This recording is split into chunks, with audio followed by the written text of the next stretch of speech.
Boa noite. A polícia da capital prendeu integrantes de uma quadrilha que se passavam por policiais civis para praticar crimes na cidade a mando de uma organização criminosa. Além da ligação com o tráfico de drogas, o grupo também teria envolvimento em pelo menos 10 homicídios. A ação conjunta entre o Departamento de Repressão ao Crime Organizado, DRCO, Departamento de Investigação sobre Narcótico, DENARC, Delegacia Especializada em Homicídios e Sequestros e Secretaria Executiva Adjunta de Inteligência, CEAI, resultou na prisão de 7 pessoas integrantes da quadrilha do traficante conhecido como João Branco. As prisões aconteceram no último sábado, no bairro Santa Etelvina, zona norte da capital. Esse grupo aí é o grupo armado do João Branco. O João Branco, como todo mundo sabe aqui no estado, é um dos narcotraficantes aí que está sendo procurado por várias delegacias, vários departamentos, inclusive tem vários homicídios. De acordo com o DENARC, Clemilson dos Santos, de 36, Bruno Nogueira, de 27, Darlisson Souza, de 26, Denis Souza, também de 26, Rodrigo Azevedo, de 21, Tiago Alves, de 23 e Erivelton da Silva, de 19, já vinham sendo investigados há mais de um mês pelos crimes de homicídio e tráfico de drogas. Ainda segundo as investigações, a quadrilha se passava por policiais civis. Eles utilizavam o carro idêntico ao da Polícia Civil, inclusive com giroflex, para passar despercebido. Alguns crimes imputados a eles pensavam que fosse a Polícia Civil que estivesse cometendo, mas são eles passavam por policiais civis para encobertar toda a história crime deles.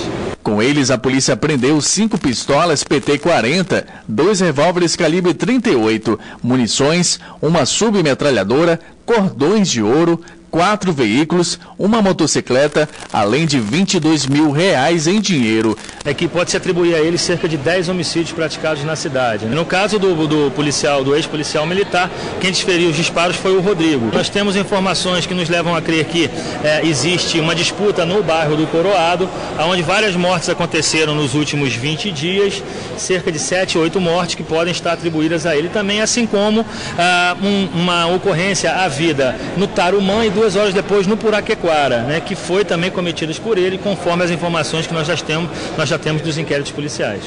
Os 7 criminosos foram autuados em flagrante por associação criminosa, porte ilegal de arma de fogo de uso restrito e também por receptação e adulteração de sinal identificador de veículo automotor. Com a missão de ampliar as oportunidades econômicas em todo o Brasil, o ministro da Secretaria de Assuntos Estratégicos do Governo Federal, Mangabeira Unger, cumpriu a agenda hoje em Manaus. Entre os desafios aqui para a região está o desenvolvimento sustentável da biodiversidade da Amazônia e a melhoria na qualidade da educação. De acordo com o ministro, que se encontrou pela manhã com o governador José Mello, a intenção da visita foi discutir projetos e ideias para dar uma nova vida ao Brasil e à Amazônia, neste momento de retração financeira. Não há alternativa para o Brasil sem alternativa para a Amazônia. E a Amazônia já demonstrou que, mais do que qualquer outra parte do país, tem um imenso potencial de coesão para convergir em torno de um projeto. Para José Mello, a visita do ministro reacendeu a necessidade de retomar o Fórum dos Governadores da Amazônia. Nós vamos construir agora, a partir desse mês de maio, vou contactar com todos os colegas governadores, colher opiniões e sugestões deles para que a gente possa formar uma agenda, e essa agenda capaz de ter pontos comuns à nossa região, para que a gente possa, como um grupo, de forma educada e cortês, como deve ser, a gente possa levar ao país aquilo que é de interesse do desenvolvimento harmônico dessa região como um todo, possa levar ao país e termos a força política indispensável para que a gente possa ter os resultados. A Secretaria de Assuntos Estratégicos, comandada pelo ministro Mangabeira Unger, tem a atribuição de formular políticas públicas de longo prazo para o desenvolvimento nacional. E, segundo o ministro, a melhoria na qualidade da educação é um dos pontos principais a serem explorados. O que nós queremos é um ensino que deixe de estar vidrado em enciclopedismo raso e decoreba e que passe a privilegiar as competências analíticas. sobretudo as competências centrais de interpretação de texto e de raciocínio lógico. Entre as alternativas para o desenvolvimento sustentável da região, um dos assuntos discutidos foi a reestruturação do Centro de Biotecnologia da Amazônia. O CBA é um instrumento precioso. Nós discutimos hoje de manhã esse tema. Eu não posso descrever ainda uma solução, mas eu posso lhe dizer que estamos comprometidos em buscar a solução rapidamente. A unificação física da Amazônia com o resto do Brasil, por meio dos rios, das estradas ou pelo ar, também faz parte desse plano do governo federal de desenvolver o Brasil e ampliar as oportunidades produtivas. Mas apesar das metas já traçadas, não há nenhum imediatismo na implementação das propostas durante as reuniões de hoje. Por determinação da presidente Dilma Rousseff, o ministro Mangabeira Unger está conhecendo a realidade de cada região do Brasil para aí sim desenhar soluções a curto prazo. Apesar das chuvas abaixo da média no Amazonas, a subida das águas do Rio Negro já começa a trazer transtornos para os moradores que vivem nas proximidades da orla. De acordo com o Serviço Geológico do Brasil, se a cota de 29 metros e 62 centímetros for atingida, Manaus pode registrar a quarta maior cheia da história em 2015. O comportamento do Rio Negro preocupa seu Valderino, que faz a medição no porto há 25 anos. De acordo com o funcionário que tem a referência conhecida em monitorar o ritmo das águas, a cota hoje é de 28 metros e 28 centímetros. Do dia 1º até hoje, nos 4 dias, o rio subiu cerca de 25 centímetros nesses 4 dias.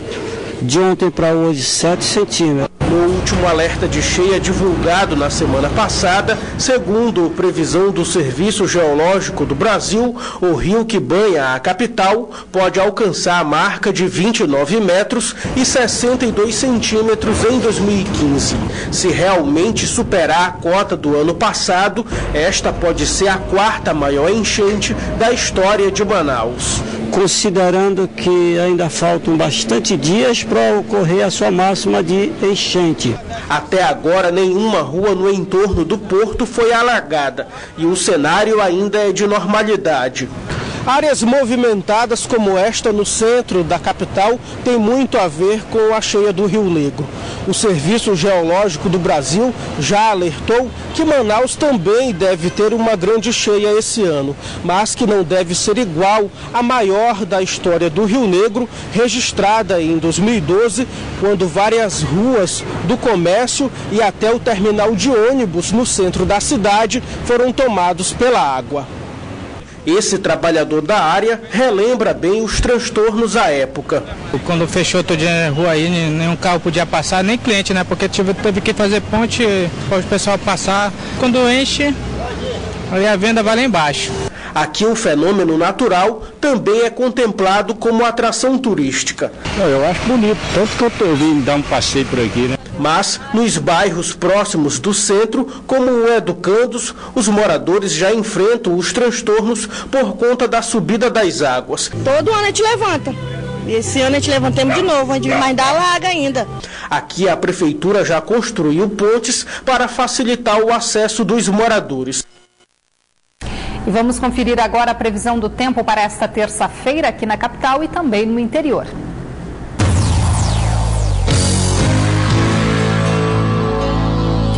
Em Enviro, o tempo fica instável, com possibilidade de chuva no decorrer do dia. As temperaturas variam entre 22 e 30 graus. Em Codajás, o sol aparece com variação de nebulosidade e a chance de chuva. As temperaturas variam entre 23 e 34 graus. Na capital, o tempo fica encoberto a nublado, com previsão de pancadas de chuva e trovoadas. Mínima de 24 e a máxima chega aos 32 graus. O Detran Amazonas deu início hoje à campanha Maio Amarelo, que tem como finalidade a conscientização para a redução de acidentes de trânsito na capital durante todo esse mês. As ações começaram na manhã de hoje com a distribuição de panfletos educativos na esquina da Avenida Mário Ipiranga com Rua Salvador, na zona centro-sul da capital. Motoristas que receberam os kits apoiaram a iniciativa. É importante, né? mais segurança para os motoristas e pedestres. Bem interessante, né? Para incentivar o pessoal, acho bem interessante. Os tradicionais personagens das campanhas também entraram em cena para ajudar a conscientizar os motoristas. O Detran pretende entregar neste ano mais de 30 mil kits educativos em toda a cidade. O Maio Amarelo é uma campanha mundial, encabeçada pela ONU, que visa no mundo todo a diminuição de mortes no trânsito. Ano passado, de acordo com dados da ONU, aproximadamente 2 milhões de pessoas morreram em acidentes de trânsito. Então aqui em Manaus, o nosso grande apelo, a nossa grande luta é a conscientização do motorista.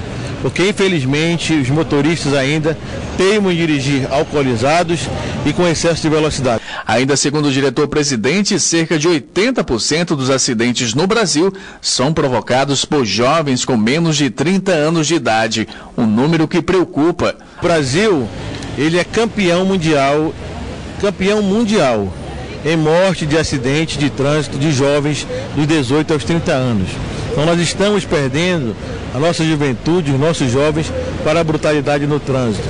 Então no final de semana, os acidentes que aconteceram, todos eles jovens, de menos de 25 anos, alcoolizados. Então a gente pede sempre, ou então jovens abaixo dos 18 anos, de menor, dirigindo o veículo. A campanha Maio Amarelo segue até o fim deste mês. No último sábado de maio também está programada uma caminhada pela vida na Ponta Negra. E segundo Manaus Trans, o número de acidentes na capital durante o feriado prolongado pelo Dia do Trabalho registrou uma queda de 38% em relação ao mesmo período do ano passado. Os acidentes que resultaram em pessoas feridas caíram 12,5%. Foram 14 ocorrências com vítimas lesionadas esse ano contra 16 no ano passado. O número de feridos também caiu quase 41%. Em 3 dias, 13 pessoas sofreram ferimentos em acidentes. No ano passado, foram 22 feridos. Já o número de acidentes com vítimas fatais permanece o mesmo. 2 pessoas morreram no trânsito de Manaus durante o feriado. Mesmo número de vítimas fatais em 2014. O prazo para declarar o imposto de renda encerrou no último dia 30 de abril. E nesta segunda-feira, a Receita Federal informou que no Amazonas o número de declarações superou a meta estabelecida para 2015. Orestes Litaif. 27 milhões e 800 mil pessoas em todo o Brasil fizeram a declaração do imposto de renda. No Amazonas, cerca de 325 mil contribuintes fizeram a declaração dentro do prazo. Os detalhes com o Leonardo Barbosa, ele que é delegado da Receita Federal no Amazonas. Leonardo, quem fez a declaração e precisa retificar esses dados, pode fazer isso? Sim, foi aberto o prazo hoje pela manhã para os contribuintes que, porventura, esqueceram alguma informação, né, lembraram de alguma outra fonte ou algum pagamento que foi realizado. Foi aberto o prazo agora para apresentar uma retificadora. Então, o contribuinte utiliza o mesmo programa, a menos que seja disponibilizada alguma outra versão nos próximos dias pela Receita, utiliza o mesmo programa, precisa informar o número do recibo da declaração original que foi entregue, complementa a informação que faltou ou corrige a informação que foi apresentada e transmite normalmente. Essa entrega da declaração retificadora ela é feita exclusivamente pela internet, assim como a declaração original. Leonardo, quem não fez a declaração pode fazer ainda, mas o contribuinte paga uma pena. Que pena é essa? Isso, a partir de agora, as declarações originais que foram entregues fora do prazo estão sujeitas a uma multa de 1% do valor do imposto devido na declaração. Então, 1% vezes o número de meses que o contribuinte demorar para entregar essa declaração. No caso, os que entregarem já de imediato, a multa mínima é de R$ 165,74. Qual é o site da Receita Federal?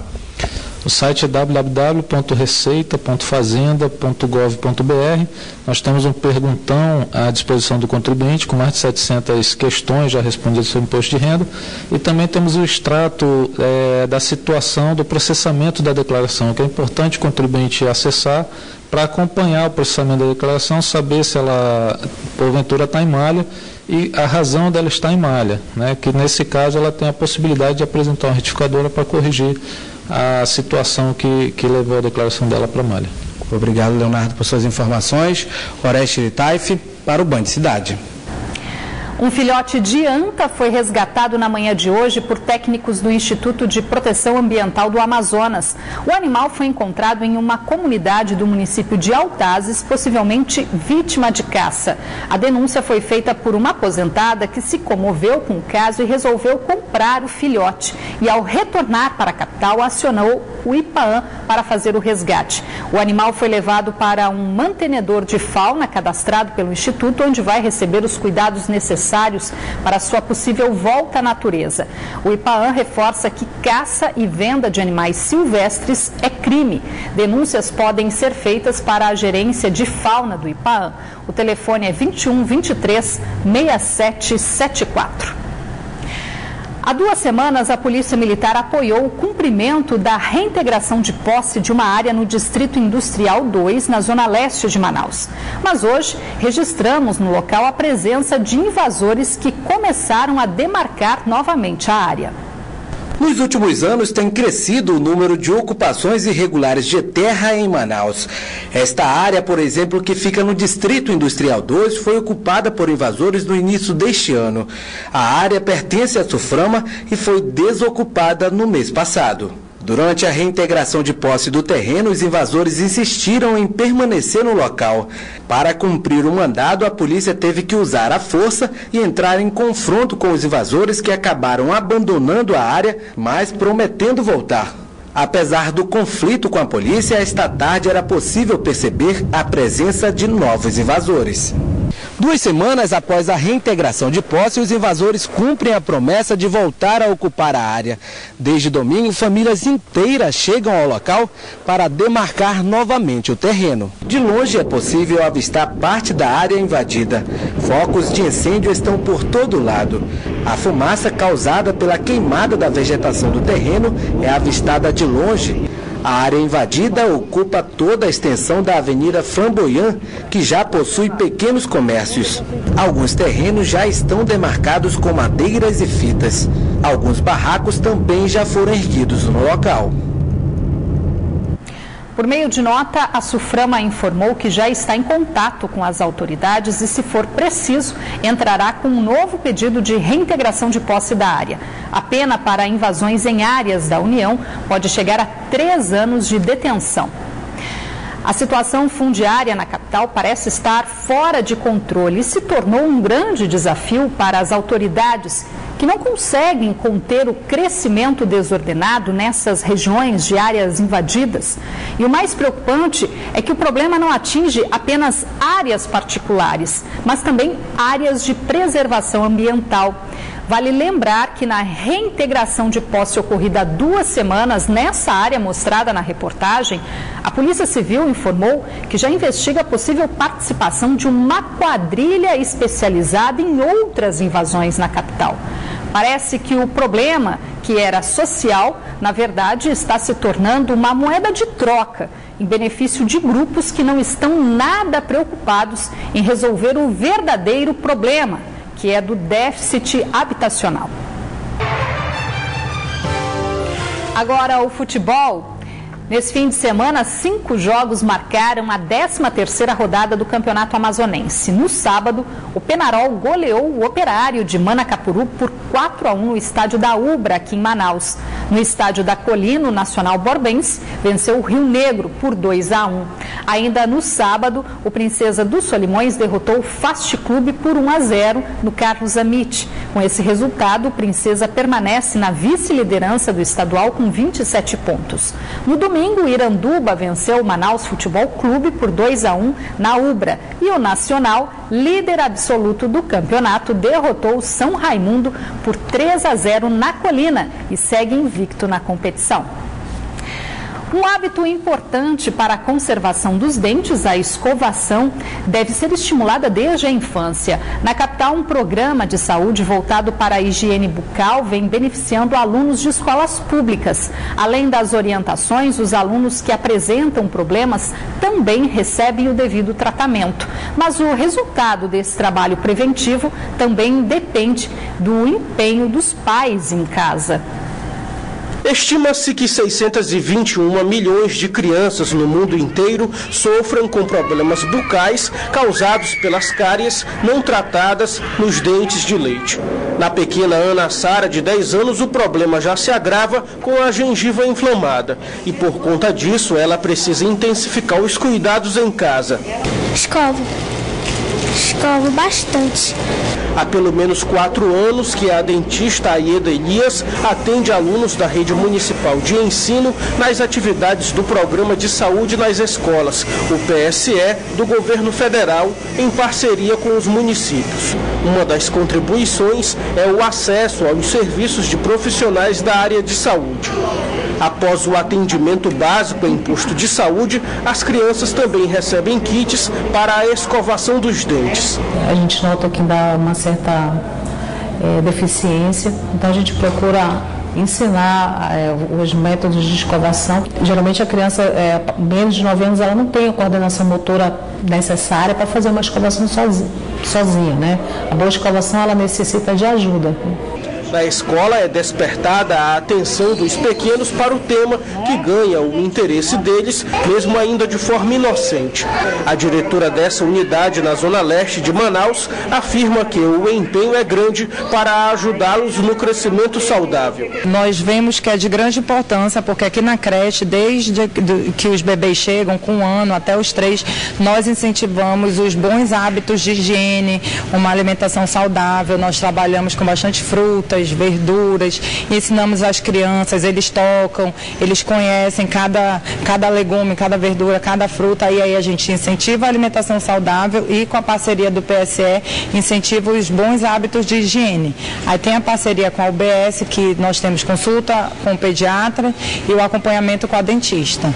O melhor resultado pode ser percebido no rosto de cada um dos pequenos, que precisam também do apoio da família para dar continuidade à prevenção iniciada na escola. Nós também temos uma parceria com a UEA, com a turma de odontologia, e aí eles fazem algumas palestras com os pais, porque durante o dia que eles passam aqui na creche, a gente faz as escovações certinho, mas é importante que também à noite, nos finais de semana, os pais continuem com os hábitos em casa, né, para que a criança crie realmente o hábito da escovação certinha, após as refeições, lavagem das mãos, tudo isso. Durante o feriado prolongado, os manauaras ganharam mais uma opção de lazer bem às margens do Rio Negro. Recém-inaugurado, o Parque Rio Negro mudou o visual de um pedacinho da orla no bairro São Raimundo, na zona leste da cidade, e já virou um ponto de encontro das famílias. A novidade vem atraindo manauaras de todos os cantos da capital. Serrinaldo é morador do bairro Adrianópolis e aproveitou a folga do fim de semana para conferir de perto como ficou o Parque Rio Negro. Mas aqui praticamente no centro, você ao lado da natureza, passeando. Eu comentei há 5 minutos com ela que até a academia eu vou deixar um pouquinho, porque isso aqui é muito mais saudável. Pode acreditar. O novo espaço de lazer e práticas esportivas está localizado em um dos bairros mais antigos da capital, o São Raimundo, zona oeste da cidade. Com certeza, e houve uma mudança radical. Quem conhecia esse local antes, quando vê agora, fica surpreendido. E essa vista aqui é espetacular, né? É mais uma opção aqui para o Manauara aproveitar. Muito bonito mesmo. Foram quase 4 anos de trabalhos iniciados com a identificação e cadastro das famílias que moravam às margens da orla do Rio Negro, ocupada em 1849. O crescimento desordenado acabou por afastar e degradar o espaço. O local abrigava um porto irregular e residências em situação de risco. Hoje está completamente revitalizado. Um espaço capaz de suprir as necessidades de todos, dos mais baixinhos aos da melhor idade, e bem de frente para o Rio Negro. Impossível não parar para bater aquela fotografia. A vista do mirante é incrível. Tá bonito, aí eu vim verificar mesmo. Estava precisando de um lugar desse. O Complexo de Lazer e Cultura integra o Programa Social e Ambiental dos Igarapés de Manaus, Prosamin. O investimento totalizou 50 milhões de reais. São quiosques, praças, academia ao ar livre, pistas para caminhada, para aquela corridinha, para brincar com a criançada. Opções não faltam. O Parque Rio Negro, um novo cartão postal para Manaus.